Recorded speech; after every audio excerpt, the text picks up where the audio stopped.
All right.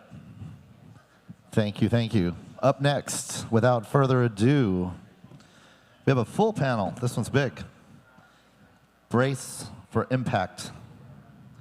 Effective NFTs and philanthropic fundraising with Adam Vallejo, Marc Vandermeer, Andrew Kline, Robbie Heeger, and G.D. Anderson. Welcome, welcome, welcome. Let's give them a big round of applause and let's keep it going. Oh, sorry.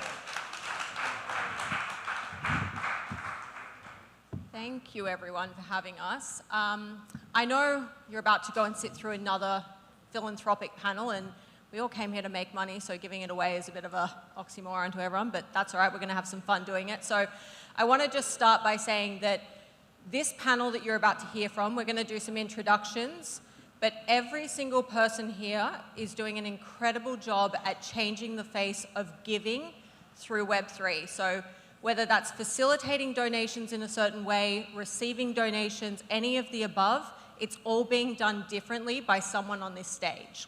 So we're going to go around, do some introductions, and normally introductions are something that is just par for the course and a bit boring. Please listen into this because every single one of these people is doing it in a way that is going to be absolutely fascinating. So we'll start with you, Robbie. Thanks so much. Hello. Whoa, good morning, everybody. GM. Hi, I'm Robbie. I am the president and CEO of Endowment.org. We are the crypto community's first community foundation. We specialize in processing philanthropic gifts of digital assets, including NFTs, and are fortunate to have done over $15 million in fundraising just on NFT sales alone. And it's been really incredible. Kudos to all of you for all the work that you've been doing to help support that.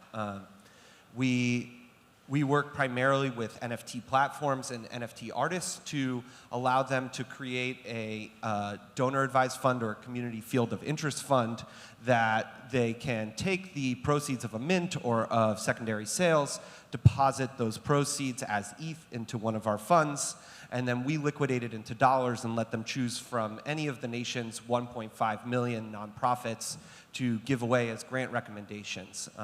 It's been just incredible to see the kinds of impact that we're seeing from this community, whether it's local in an artist's hometown or global, like the fundraising that we were able to facilitate for the Ukraine DAO, or the role as a legal conduit for organizations like the Constitution DAO that we served as the fiscal sponsor for, and you heard mentioned in the last panel. So we just are here to play the role of philanthropic institution for the broader crypto community, and really happy to be here. And like we started off, this is an incredible panel full of people doing really amazing things in the impact space. My name's Gina. I go by G.D. Anderson on Twitter. I'm the CEO of an Australian registered charity called the COVA Project, which provides menstrual health supplies to girls around the world who can't otherwise go to school or work. And I'm also the founder of Honey Badgers, which is a DAO that provides peer-to-peer grants for change makers all around the world. So while I do traditional charity in my day job, I understand that there's a hell of a lot of red tape that can really go in that department. And so we did something which was a little bit rogue, went totally Web3, and started doing things from human to human, high impact, very quick. Instead of waiting a couple of years to make sure that donation does good, it happens within a couple of days. So that is me. Awesome. Hello, everyone. GM. My name is Andrew Kline. I am the co-founder of Doing Good, which, as you can guess by the name, as it sounds, we're all about doing good, like everybody else on this panel. How we approach it is we have already launched a marketplace where we're looking to connect the creator economy with the giving economy directly. And in this sense, every time a creator uploads their piece, they get to choose a nonprofit that we've already onboarded on-chain to receive a percentage of those proceeds transparently. We already have 60 nonprofits onboarded, hundreds in the pipeline to come on. And in this sense, both the primary proceeds as well as secondary proceeds are right into the smart contract, transparently showing how these creators are generating impact. And I think the panel right before us had a really good talk around much of these components too, how important virtue signaling is becoming in society, and also with creators wanting to show that they're doing good. is really becoming more and more prevalent as all the projects and examples we've seen being talked about in this very room today. So we're looking to kind of build that infrastructure for that to be very transparent. And with the marketplace, that's the first component of this, but really we're looking to open source, build an SDK where any other Web3 protocol, any other marketplace can access this nonprofit registry on-chain and showing that they're doing good, that we're all looking to build a better world with NFTs, everything that is in the Web3 space. So that's what we're doing at Doing Good. Hello, I'm Marc Vandermeer. I'm a creator, I'm an artist. I go by the name Vandy in the NFT space. I'm living my dream. I did the corporate thing and was able to break out of it. And so I've been making art for the last 20 years. And I believe very strongly in altruistic projects. Why not use one's art to promote a cause that's important to the world? I've been involved in, to date, about 7 different charitable events, mostly having to do with Afghanistan and women in Afghanistan in particular. And I've been in the NFT space now for about 2 years. I've done very well, so I want to give back. Thank you. So my name is Adam Vallejo. I'm actually here on behalf of 2 agencies that I co-founded, one being CoLabs, the other one being For You Foundation, why I'm sitting here right now. But either way, the main goal of both is to onboard as many individuals and companies into Web3 as possible. So with that being said, we entered the space last October, and we partnered with No Kid Hungry, and I'm speaking on behalf of For You Foundation, partnering with No Kid Hungry. So we partnered with No Kid Hungry back in October, created a 10,000-piece collection for them, where we called it the project Shiny and Friends. My PFP is actually one of the Shinies. But either way, each Shiny and Friend minted provides about 1,000 meals to kids who are going hungry right here in the US, depending on the price of ETH. So that's how we entered the space last October, and we plan to partner with as many nonprofits as possible. With that also being said, we also created with Shiny and Friends the first tax-deductible NFT, because we're both 501c3 nonprofit organizations. So I'm really excited about what NFTs are going to do for the future. I know that they are going to change the world. That's why everyone else is here. I believe we all have the same vision. So I plan to show how it is going to change the world. So I'm doing that one step at a time at For You Foundation with my team. And thank you for having me. So one of the interesting things when we all got together was we talked about how bringing philanthropy and charity into the NFT space has kind of become a prerequisite for all sorts of projects. And so one of the things that we all really focused on was how can we help people do that in an impactful way and do it well.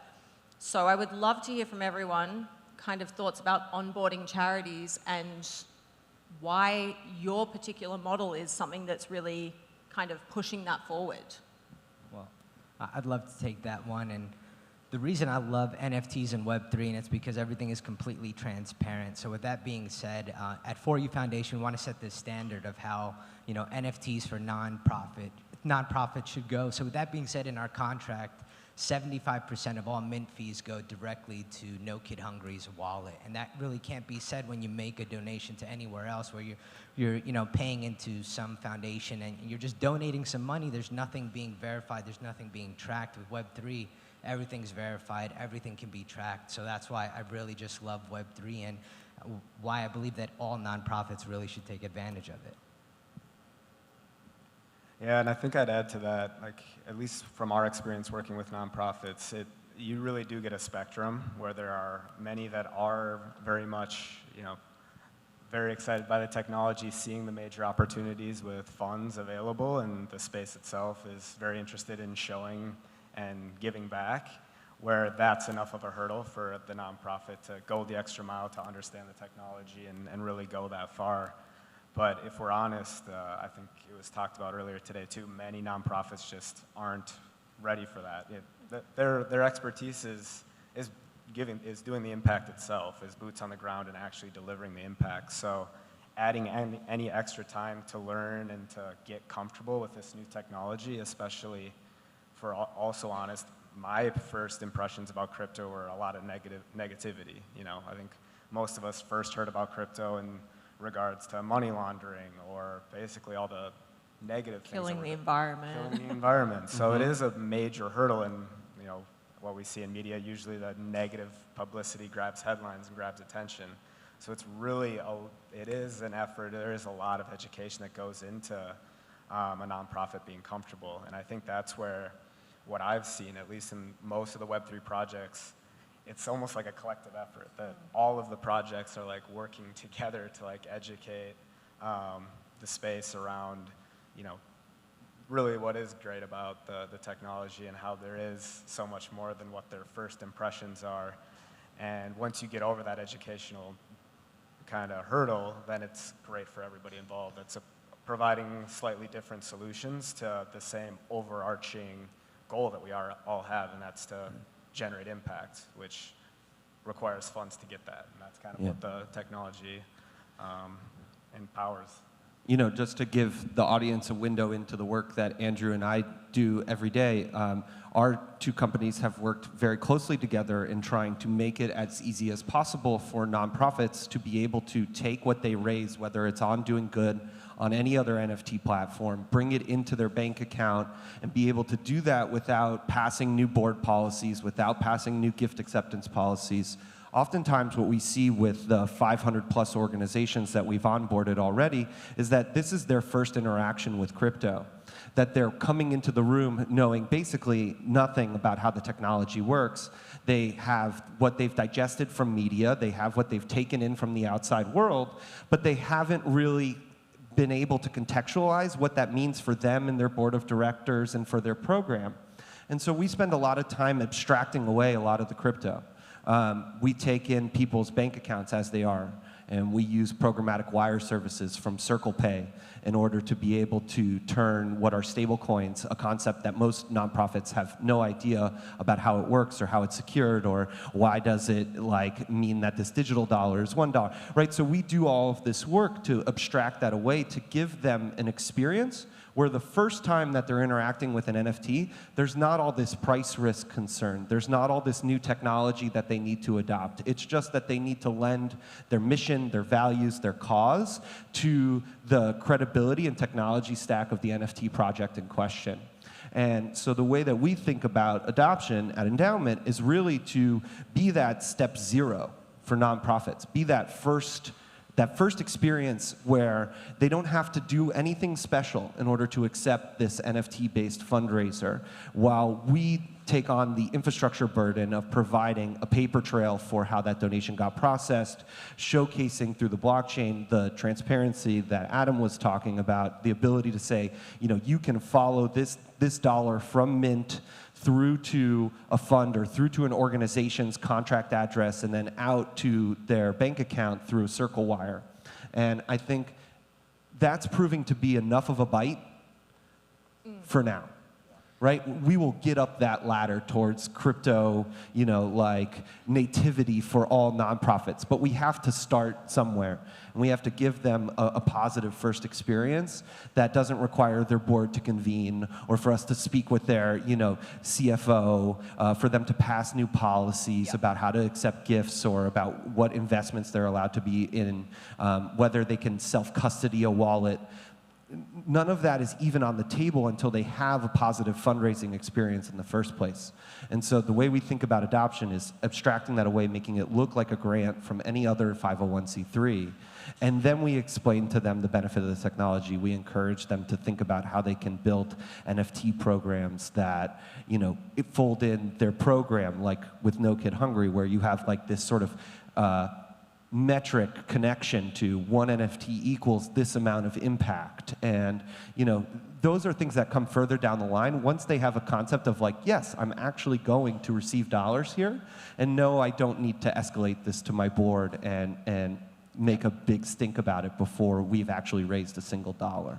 And I mean, that's the thing is, if you want to talk to a group of conservative people, go talk to a charity. Like, they have to be so careful with their dollars. They have to get permission for everything they spend. There's no investing. Like, it's very much about, if you collect a dollar that is reserved to be given to this particular cause, it goes to that cause. You don't go and gamble that dollar.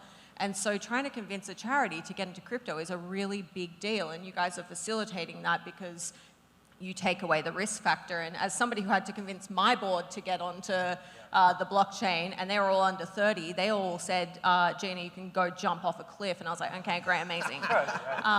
So, you know, it's a really difficult thing to do, and that was part of why we came up with Honey Badgers, where we were like, get rid of all this red tape, because it is hard to do. And without, you know, platforms like you guys are building, it's near impossible. So the exciting thing about doing a decentralized version of philanthropy, where you don't have that audit and you don't have all of those things that normally give people security in putting their donations where they go, is really interesting. And the way that we combat that is that we actually have everything like on social media. So instead of having the auditor come in and say, yes, those dollars went there, the auditor is the blockchain, it is a public ledger.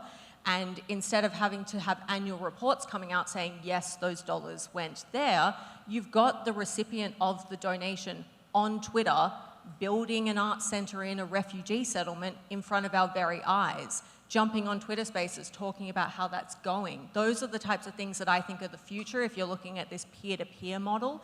And if you're really kind of exploring, let's just get rid of all of the old systems, which we're trying to play around with rejecting in this space.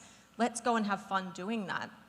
I think one of the things that I'd love to just touch on is quickly, Marc, you are coming from this from a real artist perspective, and you're those people who we're trying to help facilitate those donations and everything. So what's the motivation for you as somebody who is looking to kind of pair your work with philanthropy?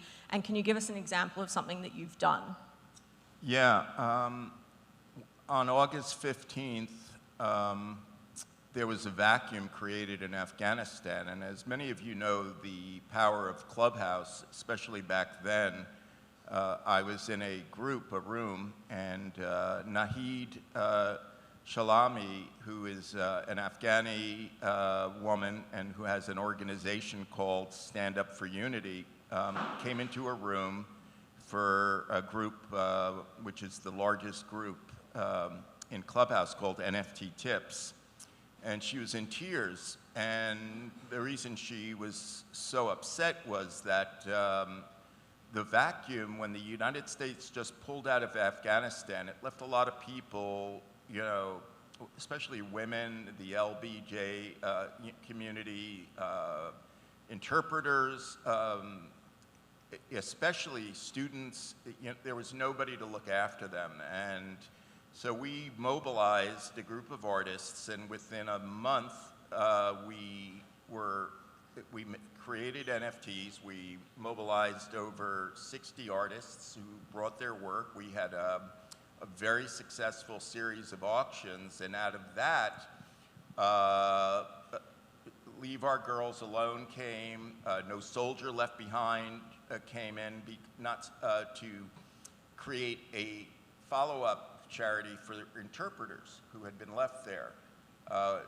The problem that we incurred was, how do you get the money into the country in a situation like that, where you have, you know, political unrest and you have a government that isn't friendly? And that's where a lot of organizations had failed in before. We actually went and negotiated directly with the Taliban, and we were able to facilitate the money, and the Taliban had agreed to allow us to fund young girls, being educated out of the country. So that was my experience. Thank you. Hell yeah. So I think, you know, there's a big future for philanthropy in Web3, NFTs, crypto, all of these things. What's the thing that everyone is most excited about? No pressure. I'll go first. We have not had the tools, the on-chain tools yet, to do composable donation apparatus across any NFT platform. That we have this problem where you'll see tweets all the time of, does anybody have a full list of all the charity wallets in the world? And that on NFT platforms, there's no easy way for them to just query a list of organization addresses that they can do mint splits with or secondary splits with.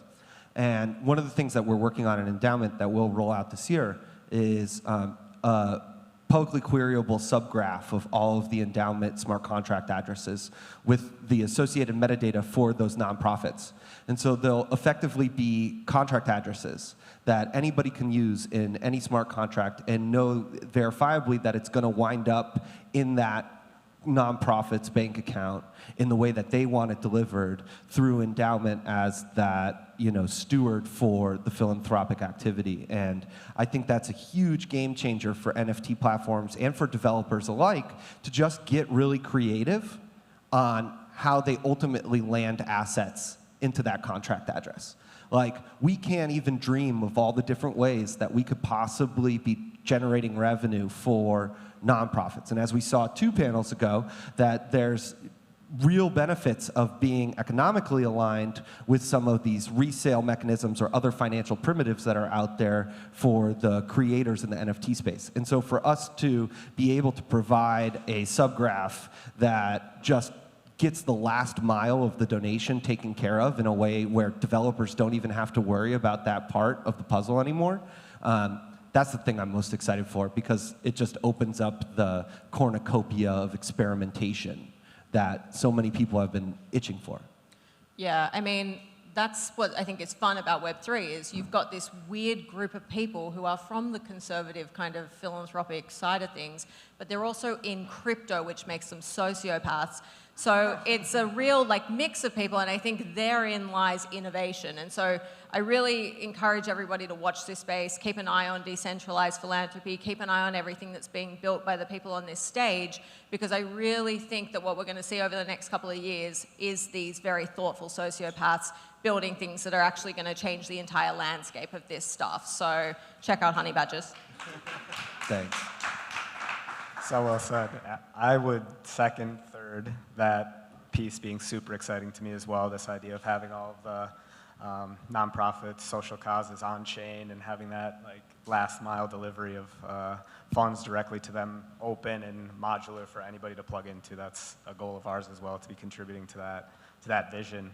The other piece that I think ties in so well with that is also this intersection of DAOs and NFTs and nonprofits, as DAOs and the structuring of DAOs being open and transparent and decision-making and governance makes a lot of sense for nonprofit work too, in the form of trust. And all of us that want to see impact being done, there's so much more trust and willingness to participate, to donate, when you have that transparency of the activities, and you also own,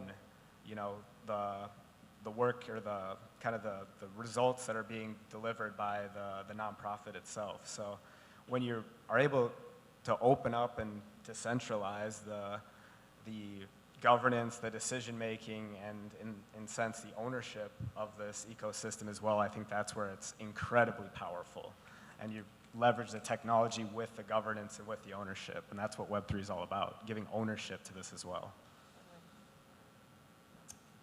I think that people need to really take advantage of charities and NFTs. Just what we didn't really even get to, and we only have 50 seconds left, is the tax ramifications are enormous, and the transparency and the ability to follow where that piece of artwork is donated. And the profits in the secondary market, as the panelists from, I'm trying to remember, she brought it up, that the secondary market is actually stronger than the initial one, and that's where a huge profit area is. I just want to leave off with this one statistic. Every day, about 17 million children are facing hunger. Everyone here ate today, right? Shiny and Friends is providing about 1,000 meals to kids who are going hungry every day. And I really think that deserves a lot of love. So that's what I leave off with For You Foundation. Thank you. Thank you, everyone. Thank you, everyone. Awesome. You guys are amazing. You're right on time, right on the money. Thank you very much. Awesome.